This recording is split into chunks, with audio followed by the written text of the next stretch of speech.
গাছ থেকে আম পাইরা এভাবে ছলাইয়া ছলাইয়া আম খাওয়ার টেস্ট অন্যরকম।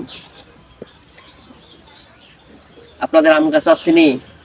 সবাই কমেন্টে বললে যান, আর আমারে আম খাওয়ার দাওয়াত দেন একটু না।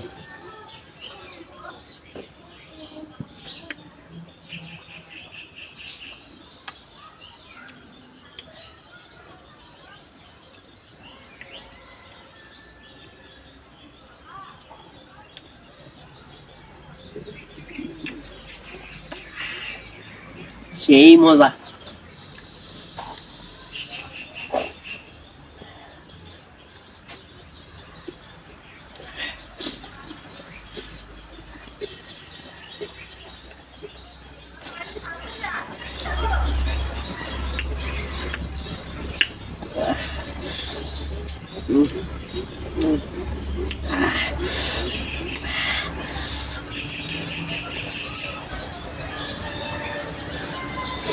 আমি জাম খাইতাছি, ক্যামেরাম্যানের লুল পড়তাছে, আর আপনারা তো পড়বই।